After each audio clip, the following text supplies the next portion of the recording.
Hello fight fans, Seattle Mike MMA with friends here. Glad to finally be able to get back into a gym, even if they are making us wear a mask here in Washington right now. It's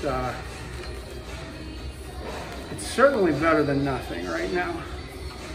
So today we're going to go through some punches and strikes, but basically I want to talk about the hips.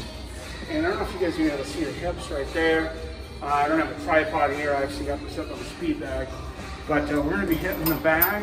And I'm just going to go through some things that I learned when I was boxing that might help you increase your power, increase your speed, and the ability to do some different things in a fight, whether it be a competition, if you're attacked on the street and you have no choice. One thing is, get a good jab. And I seen a guy on a video last week that said either you're born with a good jab or you're not. I don't see how that's true. I know I've heard you're born with power, and that seems to be pretty much 100% true. But the jab thing, I don't understand why you can't learn it. Some people are going to be better at it, like a Lennox Lewis, a Larry Holmes, those kind of guys. Both the Klitschko's did kind of have more of a robotic jab. But I just want to talk to you about how I learned the jab from a guy who was a Golden Gloves champion and All-American standout and police officer years back when I was in amateur boxing, and that's just, to quote Happy Gilmore, it's all in the hips. And you're gonna, well, first I'm gonna throw just a non-inspired jab. I'm just gonna throw that out there. This is like maybe your favorite jab.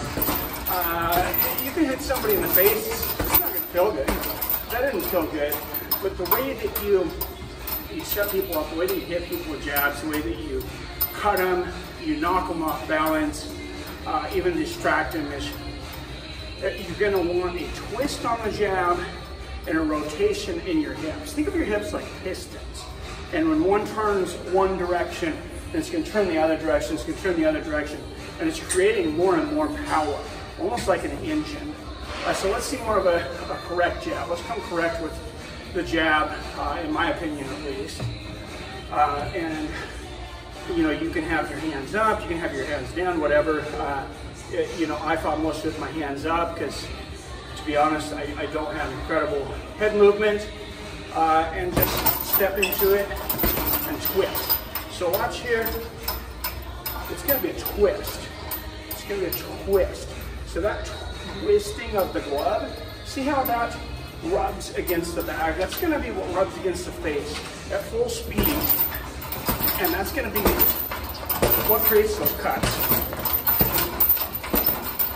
And then I won't spend as much time on it, but the same thing with the right hand. You can go right hand, and you get a little bit of power, right? Let's do this. Let's throw the jab. So you have that hip rotated all the way to the left, and then you have like that head start. You have all that energy to come forth with the right hand. Let's try that.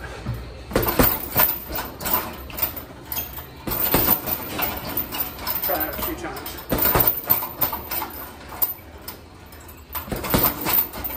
And a lot of times I'm not going to throw as much emphasis on my jab as when I am just throwing a jab out there to cut or to damage an opponent. Sometimes this is going to be a little bit of a distraction. And one of the things I love about feints. So let's talk about feints and power. How many people think that a feint is to fake your opponent out, make them think that you're doing something you're not? That's part of it. It's not the only part, and for me, it's not the biggest part. And I'll show you why. I'm throwing jabs here. I'm throwing jabs. Maybe I got a jab in your face. And you're gonna look for the jab, and I'm gonna feint, and all my body weight is going to be shifted. So watch this. This is, you know, real life here. Feint, feint, feint. And then, you know, when you turn your hooks, you see guys throw sometimes, they do like a double left jab or a double left hook. You can throw that if you're a Jones Jr., but your first, your second, and your both punches are most likely going to end up being arm punches. It's kind of a show-off move. Not really going to see too many people get knockouts from a double hook. And the reason is the transfer of energy. So let's just go a 4-punch combination, and let's just, you know, let's just throw the hooks out there. Just start. We can start with the feint, throw the hooks. And of course I missed there because I'm on camera. Of course I haven't missed all day. Get on camera, then you're gonna miss. I'm paying attention to the camera and not the bag. But I mean, look at that. And so another way to increase your power, to increase that energy coming forth, of course, is going to be through turning defense into offense. We've seen Mike Tyson do it. You're going to duck under like this. I've just ducked under a shot. I've made my opponent miss, and he may be in a vulnerable spot now, hopefully with his hands down. And now, boom, rocket. Full speed, of course. And he might stick to the body.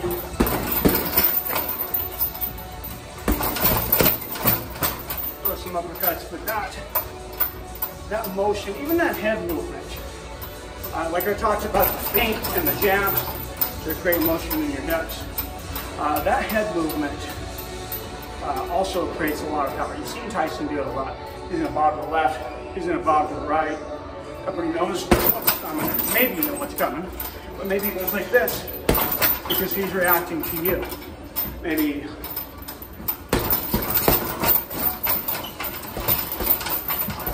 or maybe he just ducks under and clinches and resets, as he often did. But practice some of that today. I want you to practice that jab, that cutting jab, pushing your weight into it, 1-2 behind it.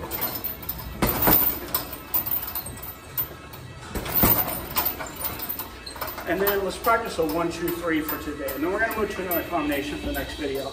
But I want you guys to practice this. It's going to be a 1-2-3. Just jab, straight right, left hook. So look how fast that is. And look at the momentum behind it. So again, it's almost instinct sometimes for me to throw that 4th punch. You can throw the 4th punch for now. Let's go 1-2-3-4.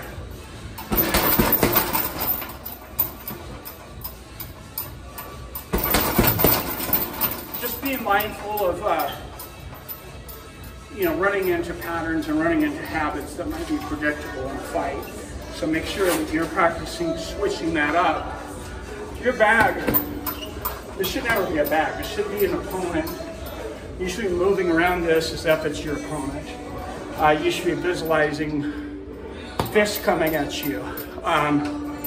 You know, practicing your takedowns or clinch if you're doing MMA.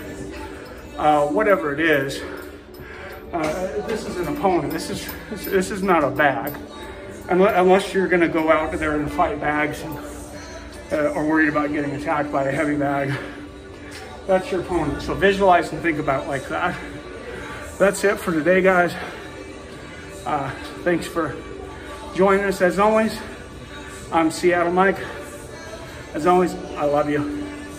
I respect you. And I'll see your fine asses next time.